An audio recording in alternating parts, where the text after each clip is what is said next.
Our next chapter is reflection of light at the plane surfaces. This is a topic in a 8th class textbook. Let us see what are the different types of topics in the reflection of light at the plane surfaces. Before I am going to talk about the reflection of light at the plane surfaces, I would like to talk about light. I would like to talk about light and what is the properties of the light. I would like to explain what are the properties of the light and what is the light. First, basically, very firstly, I would like to say what is light. Light ante enti? Light. Light is a form of energy. Light is a form of energy. Light is a form of energy. Energy అంటే energy అని చెప్పాలంటే దేనైనా అది ఏం చేయాలి energy should make a work done. Energy అనేది ఏం చేయాలి? వర్క్ డన్ చేయాలి. నాకు బలం ఉంది అని చెప్పాలంటే ఏం చేయాలి? నేను ఏదో ఒకటే చేయాలన్నమాట. అలాగే ఎక్కడైనా ఒక ఎనర్జీ అనేది ఉంది అని చెప్పాలంటే ఏం చేయాలంటే అది వర్క్ డన్ చేయాలి. వర్క్ డన్ చేస్తే అక్కడ ఎనర్జీ ఉన్నట్టు ఉంటుంది. లైట్ హ్యాస్ ఎ ఎనర్జీ అని చెప్తున్నాం, లేదంటే లైట్ ఎనర్జీ అని చెప్తాం అనమాట. లైట్ ఎనర్జీ, లైట్ ని ఎనర్జీ అని ఎలా చెప్తాము? లైట్ ఎనర్జీ అని ఎలా చెప్తాము? లైట్ అనేది ఏదైనా వర్క్ చేయాలి. సపోజ్ ఒక చిన్న ఎగ్జాంపుల్ చేస్తాను, ఒక చిన్న ఎగ్జాంపుల్ చెప్తాను. మనం మ్యాగ్నిఫైయింగ్ లెన్స్ యూజ్ చేస్తాం, భూతద్దాలు పెట్టి యూజ్ చేస్తాం అనమాట. దాంతో సన్ నుండి వచ్చే లైట్ ని ఒక పర్టికులర్ ప్లేస్ దగ్గర మనం స్పాట్ చేయగలిగితే ఏమవుతుందంటే కొంత టయానికి after some minutes the paper will start the burn అవడం స్టార్ట్ చేస్తాం అనమాట. అంటే ఏమవుతుంది, అక్కడ ఎలక్ట్రిసిటీ అక్కడ మనం ఏమి ఇవ్వట్లేదు, లేదంటే ఎక్స్టర్నల్ గా హీట్ ఎనర్జీ ఏమి ఇవ్వట్లేదు. కానీ లైట్ అనేది మొత్తం కూడా ఒక దగ్గర పర్టికులర్ గా డిపాజిట్ చేస్తే, లేదంటే కేంద్రీకరిస్తే అక్కడ హీట్ అనేది జనరేట్ అవుతుంది. అంటే ఇప్పుడు హీట్ అనేది ఏం చేస్తుంది? వర్క్ డన్ చేస్తుంది అనమాట. అందుకే మనం లైట్ అనేది ఏం చేస్తుంది? వర్క్ డన్ చేస్తుంది. అందుకే లైట్ ఇదే ఎనర్జీ అని చెప్తాం అనమాట. లైట్ ని ఎనర్జీ అని చెప్పొచ్చు. లైట్ ఎనర్జీ అనేది మనకి కన్ఫర్మ్ అయింది. So light has few properties. Light కి కొన్ని ప్రాపర్టీస్ ఉంటాయి. ఏంటి ఆ ప్రాపర్టీస్? లైట్ కి కొన్ని ప్రాపర్టీస్ ఉంటాయి. ఏంటి? Very first property is light will travel in a vacuum. Light అనేది వాక్యూమ్ లో, శూన్యంలో కూడా ప్రసారం అవుతుంది, లేదంటే శూన్యంలో కూడా ట్రావెల్ చేస్తుంది. ఫస్ట్ ప్రాపర్టీ ఏంటమ్మా? వాక్యూమ్. ఫస్ట్ ప్రాపర్టీ ఏంటి? Light will transfer in vacuum or light will travel in vacuum. And second property is light always travel in a straight line way. Light always travels in a straight line way. Light అనేది ఇప్పుడు నేను ఇక్కడ నుంచి ఒక light ని లేదంటే ఒక candle పెడతా. క్యాండిల్ పెట్టినప్పుడు దాని నుంచి లైట్ ఎనర్జీ అనేది జనరేట్ అవుతుంది. Candle will generate few candles of light energy. ఆ కొన్ని క్యాండిల్స్, అంటే క్యాండిల్స్ లో మెజర్ చేస్తాం కదమ్మా లైట్ ఎనర్జీని. క్యాండిలా అనే యూనిట్ యూజ్ చేసి ఎన్ని క్యాండిల్స్ ఉన్నాయి, 40 క్యాండిల్సా 60 క్యాండిల్సా అని అడుగుతాం మనం. గుర్తుందా? లైట్ ని కొనేటప్పుడు దాని యొక్క వాటేజ్ కానీ దాని యొక్క క్యాండిల్స్ ల్యూమినెన్స్ ఎంత ఉంది అని చెప్పి అనుకోవడానికి 40 క్యాండిల్స్ ఇవ్వండి, 50 క్యాండిల్స్ ఇవ్వండి, 60 క్యాండిల్స్ ఇవ్వండి అని అడుగుతాను. అంటే లైట్ ని మెజర్ చేయడానికి యూనిట్స్ ఏంటమ్మా అంటే క్యాండిలా అనేది యూనిట్స్ మనం యూజ్ చేస్తాం అనమాట. ఇంకా కొన్ని రకాల యూనిట్స్ ఉన్నాయి, వాటిని కూడా యూజ్ చేస్తాం అనమాట. సో సెకండ్ ఏంటంటే light always travels in a straight line path. Light అనేది ఎప్పుడు స్ట్రైట్ లైన్ గానే వెళ్తుంది. సపోజ్ ఇక్కడ క్యాండిల్ ని లేదంటే ఒక టార్చ్ లైట్ ని వేస్తున్నాను అనుకోండి, లైట్ ఇలా వెళ్ళి అక్కడికి వెళ్ళిద్దా? No, that will not happen. Light always travels in a straight line way. Light అనేది ఎప్పుడు స్ట్రైట్ లైన్ గా వెళ్తుంది అనమాట. ఏంటి? సెకండ్ ఏంటి? Straight line path.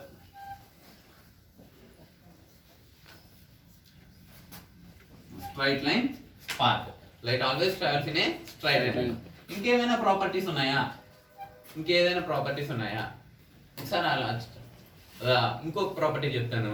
Light always takes a shortest path.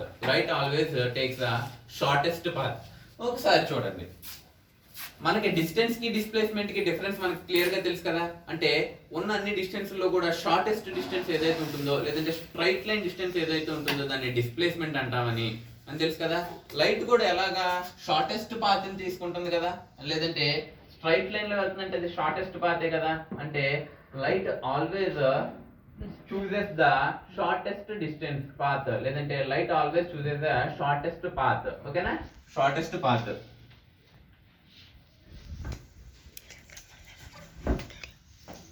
Light always chooses the shortest path. These are the three properties of a light.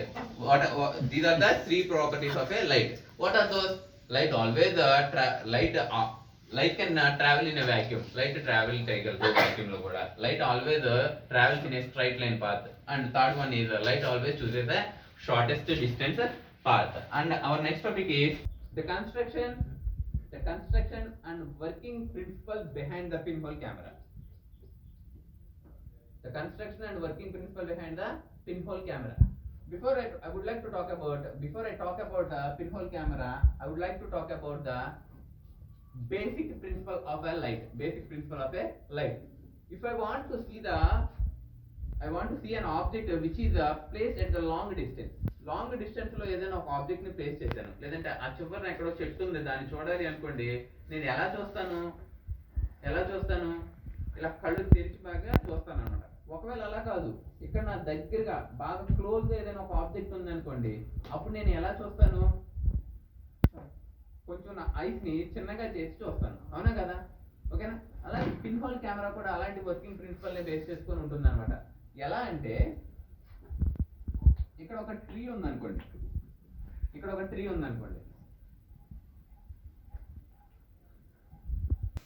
let me think this is a pinhole camera. దీన్ని pinhole camera అనుకోవాలి. pinhole camera అనుకున్నానంటే ఇక్కడ ఏం జరుగుతుందంటే, camera general గా ఏం చేస్తాం, కెమెరాని photos తీయడానికి యూజ్ చేస్తాం. ఇక్కడ కూడా ఇది కూడా pinhole కెమెరా అనేది ఫోటోస్ తీయడానికి యూజ్ చేస్తాం, లేదంటే ఒక ఇమేజ్ ని క్యాప్చర్ చేయడానికి pinhole కెమెరాని యూజ్ చేస్తున్నాం. ఇక్కడ నేను ఏ ఇమేజ్ ని క్యాప్చర్ చేస్తున్నా, ట్రీ అనే ఒక ట్రీ యొక్క ఇమేజ్ ని నేను క్యాప్చర్ చేయాలనుకుంటున్నాను. ఇక్కడ ఏం చేస్తానంటే, ఫస్ట్ మనకి లెన్స్ ఉంటుంది కదమ్మా, ప్రతి కెమెరాకి లెన్స్ ఉంటుంది కదా, ఆ లెన్స్ ని అడ్జస్ట్మెంట్ చేసుకుంటే మనకు సరిపోతుంది అనమాట. ఇక్కడ పిన్ హోల్ కెమెరాలో ఏం చేస్తామంటే, దీని యొక్క ఈ హోల్ యొక్క సైజు లేదంటే పిన్ హోల్ యొక్క సైజుని అడ్జస్ట్మెంట్ చేస్తాం. లెన్స్ బదులు మనం పిన్ హోల్ యొక్క సైజ్ ని అడ్జస్ట్ చేస్తాం. అసలు పిన్ హోల్ కెమెరా యొక్క కన్స్ట్రక్షన్ ఎలా ఉంటుంది, దాని యొక్క వర్కింగ్ ఎలా ఉంటుందో చూద్దాం అనమాట. ఈ హోల్ ఉంది కదా, ఈ హోల్ అనేది ఇప్పుడు ప్రజెంట్ ఎంత ఉంది, suppose let me consider 1 centimetre ఉంది అనుకోండి. 1 సెంటీమీటర్ ఉంది అనుకోండి. 1 సెంటీమీటర్ ఉన్నప్పుడు టోటల్ ట్రీ క్యాప్చర్ అవుతుంది. ఇప్పుడు నేను ఏం చేస్తున్నానంటే, దీన్ని 2 సెంటీమీటర్స్ ఇంత హోల్ చేస్తున్నా, అంటే లెన్స్ అడ్జస్ట్మెంట్ చేస్తే ఈ లైట్ అనేది ఫస్ట్ ఈ 1 సెంటీమీటర్ నుండే లైట్ వెళ్తుంది అనమాట. ఇప్పుడు ఏమవుతుంది, 2 సెంటీమీటర్స్ ఆ విడ్త్ నుండి కూడా టోటల్ లైట్ అనేది ట్రాన్స్మిట్ అయిపోతుంది, అవునా కదా? అంటే ఇప్పుడు ఏమవుతుందంటే, ఈ ట్రీతో పాటు ఈ సరౌండింగ్స్ లో ఉండేవి ఏవైతే ఉంటాయో అన్ని కూడా క్యాప్చర్ అయిపోతాయి, అవునా కదా? సపోజ్ ఇక్కడ బర్డ్స్ వెళ్తున్నాయి అనుకోండి, ఆ బర్డ్స్ క్యాప్చర్ అయిపోతాయి. ఇక్కడ ఏదైనా ఉందనుకోండి, సపోజ్ పెద్ద రాక్స్ ఉన్నాయనుకోండి, ఆ రాక్స్ కూడా క్యాప్చర్ అయిపోతాయి. అంటే పిన్ సైజ్ పెంచే కొద్ది ఏమవుతుందంటే, దాని యొక్క క్యాప్చర్ చేసే ఏరియా కూడా చేంజ్ అయిపోతుంది అనమాట. ఒకవేళ దీని యొక్క పిన్ సైజ్ తగ్గించేసాం అనుకోండి, తగ్గించేస్తే ఈ ట్రీ కూడా కొన్నిసార్లు సరిగ్గా కనిపించకపోవచ్చు, అవునా కదా? అంటే ఇక్కడ లెన్స్ బదులు మనం ఏం యూజ్ చేస్తున్నాం అంటే, ఈ హోల్ యొక్క అడ్జస్ట్మెంట్ ని చూస్తాం అనమాట. ఇక్కడ మన లెన్స్ సిస్టమ్ లో కూడా ఏం చేస్తామంటే, అక్కడ లోపల ఒక హోల్ ఉంటుంది, ఆ హోల్ యొక్క డయామీటర్ ని లేదంటే దాని యొక్క రేడియస్ ని చేంజ్ చేస్తూ ఉంటాం అనమాట. అందుకే మనం క్యాప్చర్ చేసేటప్పుడు జూమ్ చేయాలి అనుకుంటే కనుక ఒకలాగా, లేదంటే జూమ్ అవుట్ చేయాలంటే ఒకలాగా మనం దాన్ని రొటేట్ చేస్తూ ఉంటాం అనమాట. అలా కాకుండా ఇప్పుడు మనకి వాంటెడ్ ఏంటి, మనకి ఎలా ఉండాలి పిన్ హోల్ సైజు. ఇప్పుడు ఓన్లీ మనకి ట్రీ మాత్రమే వాంటెడ్ పిక్చర్ కాబట్టి, ఇక్కడ మనం ఓన్లీ ట్రీ మాత్రమే క్యాప్చర్ చేస్తున్నాం కాబట్టి పిన్ హోల్ సైజ్ అనేది రెడ్యూస్ చేయాలి. అలా కాకుండా పిన్ హోల్ సైజ్ ఎక్కువ పెట్టేసాం అనుకోండి, పిన్ సైజు లేదంటే హోల్ సైజ్ అనేది ఎక్కువ పెట్టేసుకుంటే ఏమవుతుంది, మనకి ట్రీ కూడా వస్తుంది కానీ దాని యొక్క క్లారిటీ అనేది రెడ్యూస్ అవుతుంది అనమాట. మనకి పర్ఫెక్ట్ క్లారిటీ కావాలి, లేదంటే మంచి క్లారిటీతో ఒక ఇమేజ్ కావాలి అంటే కనుక పిన్ హోల్ సైజ్ ని తగ్గించాలి, లేదంటే దాని యొక్క హోల్ సైజ్ ని తగ్గించాలి. ఒకవేళ పిన్ హోల్ సైజ్ ఇంక్రీజ్ చేస్తే ఏమవుతుంది, క్లారిటీ అనేది రెడ్యూస్ అవుతుంది. పిన్ హోల్ సైజ్ ఇంక్రీజ్ చేస్తే ఏమవుతుంది, క్లారిటీ రెడ్యూస్ అవుతుంది. అలా కాకుండా పిన్ హోల్ సైజ్ రెడ్యూస్ చేస్తే ఏమవుతుందంటే క్లారిటీ అనేది ఇంక్రీజ్ అవుతుంది అనమాట. మనకి వాంటెడ్ పిక్చర్ కావాలి అంటే మనం హోల్ సైజ్ ఏం చేసుకోవాలి, మనం అడ్జస్ట్మెంట్ చేసుకోవాలి. పిన్ హోల్ సైజ్ అనేది ఎప్పుడు తక్కువగా చేసుకోవాలి. ఎందుకంటే మంచి క్లారిటీతో ఇమేజ్ ని మనం రీకన్స్ట్రక్ట్ చేయాలి అంటే, లేదంటే క్యాప్చర్ చేయాలి అంటే కనుక మనం హోల్ యొక్క సైజ్ అనేది రెడ్యూస్ చేసుకోవాలి. హోల్ యొక్క సైజ్ ఇంక్రీజ్ చేస్తే క్లారిటీ తగ్గుతుంది, ఓకేనా? క్వాలిటీ ఆఫ్ ద పిక్చర్ తగ్గుతుంది, ఓకేనా? నెక్స్ట్ టాపిక్ మన టెక్స్ట్ బుక్ లో ఇచ్చిన ఒక ఎక్స్పెరిమెంట్ అనేది ఏంటంటే, 2 ట్రీస్ తీసుకుంటాం. ఎన్ అనే ప్లేన్ మీద MN అనే ల్యాండ్ మీద లేదంటే ఒక ప్లేన్ ల్యాండ్ మీద 2 ట్రీస్ తీసుకున్నాం. ఒకటి ఏ అనే tree, second one is B అనే ట్రీ. ఈ 2 ట్రీస్ మీద 2 నెస్ట్స్ ఉన్నాయి. అయితే ఒక క్రో ఉంది. క్రో ఏం చేస్తుందంటే ఈ ఏ అనే ట్రీ నుండి బి అనే ట్రీకి ట్రావెల్ చేయాలి. లేదు అంటే ఇక్కడ ఫుడ్ గ్రెయిన్స్ ఉన్నాయి. ఫుడ్ ఉంది దానికి, ఇక్కడ ఏదో ఫుడ్ గ్రెయిన్స్ ఉన్నాయి. ఆ ఫుడ్ గ్రెయిన్స్ తీసుకొని ఏ అనే ట్రీ నుండి బి అనే ట్రీకి వెళ్తుంది. క్రో అనేది ఏం చేస్తుందంటే ఏ అనే ట్రీ నుండి బి అనే ట్రీకి వెళ్తుంది. వెళ్ళేటప్పుడు ఏం చేస్తుందంటే ఇక్కడ ఉండే CDEF అనే ప్లేసెస్ లో ఉండే ఫుడ్ గ్రెయిన్స్ ని పికప్ చేసుకొని బి అనే ప్లేస్ కి వెళ్తుంది అనమాట. బి అనే ప్లేస్ అంటే ఏంటి? బి అనే ట్రీకి వెళ్తుంది అనమాట. అయితే ఇక్కడ మనల్ని చూడండి, ఆ క్రో అనేది స్మార్ట్ క్రో అయితే, తెలివి గల క్రో అయితే ఒక ఫుడ్ ఐటమ్ నే తీసుకెళ్ళగలుగుతుంది. ఏ వేలో వెళ్తుంది అని చెప్పేసి అడుగుతున్నాడు అనమాట వాడు. ఏ వేలో వెళ్తుందో మనం చెప్పాలి. అది స్మార్ట్ క్రో. ఒకవేళ అది క్రో అనేది స్మార్ట్ క్రో అయితే ఏ వేలో వెళ్తుంది. స్మార్ట్ పర్సన్స్ అనే వాళ్ళు ఎప్పుడు తక్కువ టైంలో ఎక్కువ వర్క్ చేస్తారు. వాళ్ళనే కదా మనం స్మార్ట్ వర్కర్స్ అంటాం. అంటే తక్కువ టైంలో ఎక్కువ ఎగ్జామ్ రాయటం కానీ, తక్కువ టైంలో ఎక్కువ క్వశ్చన్స్ చదవటం కానీ, అంటే తక్కువ టైంలో ఏదైనా పాసిబుల్ అయితే, లేదంటే ఇక్కడ నుండి నేను హైదరాబాద్ వెళ్ళమన్నాను అనుకోండి, స్మార్ట్ పర్సన్ అయితే ఏం చేస్తాడు? షార్టెస్ట్ పాత్ ఏదైతే చూసి, ఏది తక్కువ డిస్టెన్స్ వస్తుందో చూసి ఆ డిస్టెన్స్ ని ట్రావెల్ చేస్తాడు స్పీడ్గా వెళ్ళాలి అంటే, అన్నా కదా, వాడినే స్మార్ట్ అంట. ఇక్కడ క్రో స్మార్ట్ క్రో అయితే ఏ వేలో లేదంటే ఏ పాత్ లో ట్రావెల్ చేస్తుంది అనేది చెప్పమంటున్నాడు అనమాట. ఇక్కడ చూడండి, ఫస్ట్ ఏ అనేది ఏ దగ్గర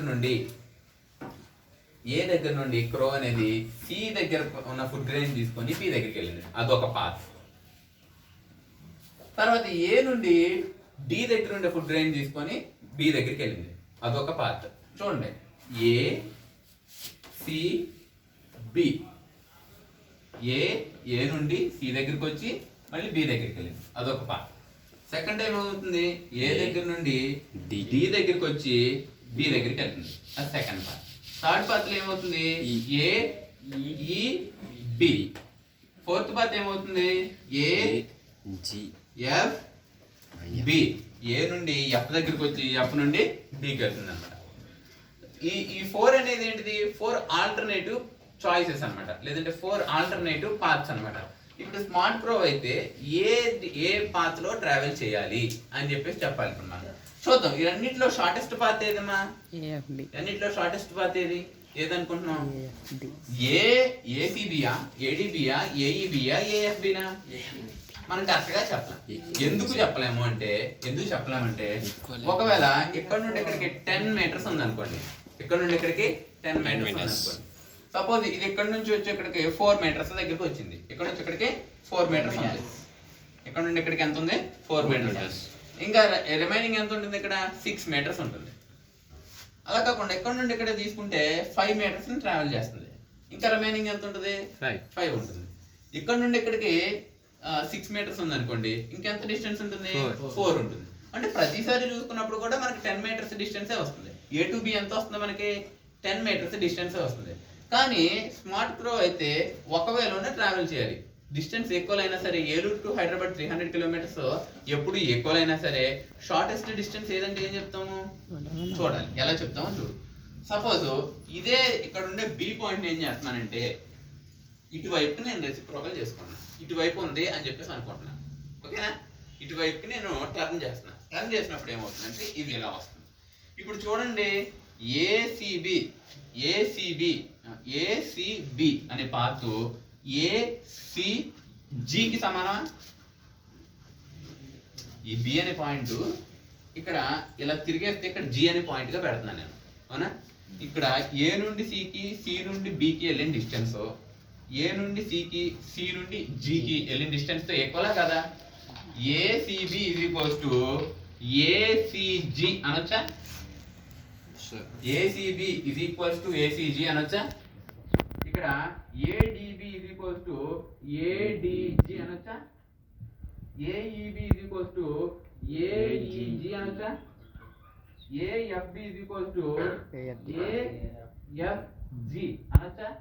సో ఇక్కడ చూస్తే కనుక ఏఈజి అనేది స్ట్రైట్ లైన్ గా కనబడుతుంది అనగా ఏఈజి అనేది ఎలా కనబడుతుంది మనకి స్ట్రైట్ లైన్ గా కనబడుతుంది ఏఈజి లేదంటే ఏఈబి అనేది ఎలా కనబడుతుంది మనకి స్ట్రైట్ లైన్ గా కనబడుతుంది ఏదైతే 2 పాయింట్స్ మధ్య షార్టెస్ట్ డిస్టెన్స్ ఉంటుందో లేదంటే స్ట్రైట్ లైన్ పాత్ ఉంటుందో దాన్నే డిస్ప్లేస్మెంట్ అంటాము that is called as the shortest distance between the 2 points తక్కువ డిస్టెన్స్ ఉన్నదని ఏమంటాం డిస్ప్లేస్మెంట్ అంటాం ఆ డిస్ప్లేస్మెంట్ ఏమంటాం అంటే shortest distance between the 2 points అంటాం డిస్ప్లేస్మెంట్ అంటే అబ్రివియేషన్ ఏంటిది the shortest distance between the 2 points is called displacement so ఇక్కడ ఏఈజి అనేది shortest displacement if the curve is smart curve అయితే ఏం చేస్తుందంటే ఏఈజి పాత్ లో ట్రావెల్ చేస్తుంది అని చెప్తాం అన్నమాట ఓకేనా ఏదైతే shortest distance straight line path ఉంటుందో that is the smartest and shortest path between the 2 points that is the shortest points between the or shortest path between the any 2 points okay that is all about this topic. And let us learn few more stuff in the chapter reflection of light. Reflection ఎప్పుడు అవుతుంది reflection ఎప్పుడైనా అయిపోతుందా అవదు reflection అనేది ఎప్పుడు అవదు ఎప్పుడు అవుతుందంటే లైట్ అనేది ఒక సర్ఫేస్ టచ్ చేయాలి ఆ సర్ఫేస్ కూడా మిర్రర్ సర్ఫేస్ అయి ఉండాలి సరే ఇంకొక చిన్న ఎగ్జాంపుల్ ఇది ఒక గ్లాస్ స్లాబ్ అమ్మ ఒక గ్లాస్ ముక్క ఓకేనా this is a glass slab light అనేది దీని మీద ఇలా పడుతుంది ఒక లైట్ రే గురించి చెప్తున్నా సింగిల్ లైట్ రే గురించి చెప్తున్నా ఒక లైట్ రే అనేది దీనికి హిట్ చేస్తుంది లేదంటే దీని మీద ఇన్సిడెంట్ అవుతుంది ఇన్సిడెంట్ అయినప్పుడు ఏమవుతుంది ఇది కొంచెం బెండ్ అయ్యి ఇటువైపు వచ్చేస్తుంది ఎందుకంటే ఇది ట్రాన్స్పరెంట్ కాబట్టి దిస్ ఈజ్ ఏ ట్రాన్స్పరెంట్ కాబట్టి ఇటువైపు వచ్చేస్తుంది అవునా కదా ఒక గ్లాస్ పెట్టి నేను మధ్యలో ఇలా చూసాను అనుకోండి అవతల ఉన్నది నాకు కనిపిస్తుందా కనబడుతుంది ఎందుకు కనబడుతుంది గ్లాస్ అనేది ట్రాన్స్పరెంట్ కాబట్టి కనబడుతుంది ఒకవేళ గ్లాస్ ట్రాన్స్పరెంట్ కాకపోతే కనిపిస్తుందా అలా కాకుండా ఇక్కడ నేను ఏం చేస్తున్నానంటే గ్లాస్ కి ఒక వైపున coating what is the condition in order to take the light light has to reflect ఏ కండిషన్ ఉంటే లైట్ రిఫ్లెక్ట్ అవుతుంది ఫస్ట్ కండిషన్ ఏంటంటే లైట్ రిఫ్లెక్ట్ అవ్వాలంటే the surface should be reflecting surface okay the surface should be reflecting surface అనేది plane surface ఉండకూడదు transparent surface అనేది ఉండకూడదు we need a reflecting surfaces అంటే సింపుల్ గా మిర్రర్ ఉండాలి గ్లాస్ ల్యాబ్ ఉండకూడదు మిర్రర్ ఉండాలి మిర్రర్ ఉంటేనే లైట్ అనేది రిఫ్లెక్ట్ అవుతుంది చూద్దాం మిర్రర్ కి గ్లాస్ ల్యాబ్ కి డిఫరెన్స్ ఏంటిది గ్లాస్ ల్యాబ్ అంటే ట్రాన్స్పరెంట్ గా ఉంటుంది మిర్రర్ అనేది ట్రాన్స్పరెంట్ కాదు two side mirror glass slab కి ఏదైనా ఒక సైడ్ మనం కోటింగ్ చేసాం అనుకోండి అప్పుడు ఈ గ్లాస్ ల్యాబ్ అనేది ఎలా మారుతుంది మిర్రర్ గా కన్వర్ట్ అవుతుంది అన్నమాట అంటే మిర్రర్ కి ఒక సైడ్ కోటింగ్ ఉండాలి ఫోటో రెసిస్టివ్ కోటింగ్ అంటే ఏంటిది ఫోటో ఎందుకు వచ్చింది మధ్యలో ఫోటో అంటే ఏంటంటే లైట్ అని మీనింగ్ అన్నమాట ఫోటో అనే వర్డ్ కి మీనింగ్ ఏంటంటే లైట్ రెసిస్టివ్ కోటింగ్ ఉండాలి అంటే లైట్ ని అలౌ చేయని మెటీరియల్ తో మనం కోటింగ్ చేయాలి ఓకేనా లైట్ అలౌ చేయని మెటీరియల్ తో మనం కోటింగ్ చేయాలి one side of the mirror is coated with the photo resistive material తో ఒక గ్లాస్ ల్యాబ్ ని కోట్ చేసాము ఇప్పుడు అది మిర్రర్ అయింది మిర్రర్ అనే దాని మీద రిఫ్లెక్షన్ పాసిబుల్ అవుతుంది రిఫ్లెక్షన్ ఎలా జరుగుతుంది ఎలా జరుగుతుందో చూద్దాం ఒక లైట్ రేని తీసుకుంటున్నా ఒక సింగిల్ లైట్ రేని తీసుకున్నా సపోజ్ లైట్ రే అంటే ఏంటి అని డౌట్ రావచ్చు ఇది ఒక క్యాండిల్ అనుకోండి క్యాండిల్ నుండి ఏమవుతుంది లైట్ అనేది జనరేట్ అవుతుంది లైట్ రే జనరేట్ అవుతుందా లైట్ బీమ్ జనరేట్ అవుతుందా లైట్ బీమ్ అనేది జనరేట్ అవుతుంది అంటే ఒక సైడ్ కాదు డిఫరెంట్ సైడ్స్ లో లైట్ అనేది ట్రాన్స్మిట్ అవుతుంది లైట్ రేస్ గా ఒక రే కాదు అంటే బంచ్ ఆఫ్ లైట్ రేస్ ని ట్రాన్స్మిట్ చేస్తుంది in all the direction in 360 degrees direction లో కూడా లైట్ రేస్ అనేది ట్రాన్స్మిట్ అవుతుంది ఈ లైట్ రేస్ అన్నిటిని కలిపితే ఏమంటారంటే లేదంటే bunch of or the combination of the different light rays is called light beam ఓకేనా ఆ లైట్ రేస్ అన్నిటిని కలిపి మనం ఏమంటామంటే లైట్ బీమ్ అంటాం అనమాట. If I consider a single light ray, ఒక్క లైట్ రేని మాత్రమే తీసుకుంటే దాన్ని ఏమంటామంటే లైట్ రే అంటాం. ఏమంటాం? లైట్ రే అంటాం అనమాట. Now I would like to take a small or single light రేని ఇలాగా నేను ఇన్సిడెంట్ చేస్తాను. ఇన్సిడెంట్ అంటే ఏంటిది? పడేలా చేయటం. ఓకేనా? ఇన్సిడెంట్ చేయటం, లేదంటే ప్రాపగేట్ అని కూడా అనొచ్చు. ఇన్సిడెంట్ ప్రాపగేట్ అని కూడా అనొచ్చు అనమాట. ఇన్సిడెంట్ చేస్తున్నాను. ఇన్సిడెంట్ చేసిన దగ్గర ఏమవుతుందంటే ఈ లైట్ ఇటువైపుకి రావడానికి ఛాన్స్ లేదు. ఉందంటారా? లేదు. ఎందుకు లేదంటే another side of the glass slab is coated with a photoresistive material. Am I right or wrong? Am I right? Yeah. Another side of the glass slab is coated with the photoresistive material. Photoresistive material light ని emit చేయదు, లేదంటే transfer చేయదు, కాబట్టి ఇటువైపుకి light రాదు. ఏమవుతుందంటే ఖచ్చితంగా ఇది ఇలాగే రావాలి. అనదర్ సేమ్ ఏ మీడియం నుండి, మీడియం అంటే ఏంటి? సపోజ్ మీడియం, డౌట్ అడగాలి. మీడియం అంటే ఏంటి? మీడియం అంటే ఏంటంటే ఇక్కడ ఎయిర్లో ఒక లైట్ రేస్ని ట్రాన్స్మిట్ చేస్తాం. ఇది ఎయిర్ మీడియం. ఇది ఏ type of material? Glass material. am I right or wrong? Right. This is a glass material. దీనికి కూడా కొంత డయామీటర్ లేకపోతే కొంత థిక్నెస్ ఏదో ఉంటుంది, అవునా? ఇప్పుడు ఈ గ్లాస్ అంతా కూడా అనదర్ మీడియం. ఇది సాలిడ్ మీడియం. ఫస్ట్ ఏంటిది? Gaseous medium. ఇదంతా గ్యాస్ తో ఫిల్అప్ అయి ఉంటుంది. ఇదంతా కూడా సాలిడ్ తో ఫిల్అప్ అయింది. ఇది solid medium, this is A gas medium. ఇప్పుడు ఏం చేస్తున్నానంటే ఒక మీడియం నుండి నేను లైట్ ని ట్రాన్స్మిట్ చేస్తున్నాను ఈ రిఫ్లెక్టింగ్ సర్ఫేస్ మీదకి, లేదంటే ఒక మిర్రర్ మీదకి. After it hits the mirror, it will travel back to the same medium. A medium నుండి అయితే ట్రాన్స్మిట్ చేస్తున్నాం అదే మీడియం కి రిఫ్లెక్ట్ అవుతుంది, లేదంటే ట్రావెల్ బ్యాక్ చేస్తుంది. దాన్ని ఏమంటాం అంటే the travelling back property of the light is called reflection property of a light. అలా వెనక రావడాన్ని ఏమంటామంటే రిఫ్లెక్షన్ అంటాం అనమాట. లైట్ అనేది రిఫ్లెక్ట్ అవుతుంది. Is there any condition to reflect the light? Condition ఏమైనా ఉందా లైట్ ఇలాగే రిఫ్లెక్ట్ అవ్వాలి అని? ఉంది. ఆ కండిషన్ ఏంటంటే చెప్తాను. ఇక్కడ సపోజ్ ఇక్కడ లైట్ హిట్ అయింది కాబట్టి ఇక్కడ నేను ఈ సర్ఫేస్ కి 90 degrees తో ఒక లైన్ డ్రా చేస్తున్నా. దాన్ని ఏమంటానంటే నేను నార్మల్ లైన్ అంటాను. ఏమంటా? నార్మల్ లైన్ అంట. దాన్ని ఏమంటాను? నార్మల్ లైన్ అంటారు అనమాట. ఇప్పుడు ఇన్సిడెంట్ లైట్ ఉంది కదా, దీన్ని ఐఆర్ అనుకోవచ్చు. ఇన్సిడెంట్ రే, సింపుల్ గా దీన్ని రిఫ్లెక్టెడ్ రే.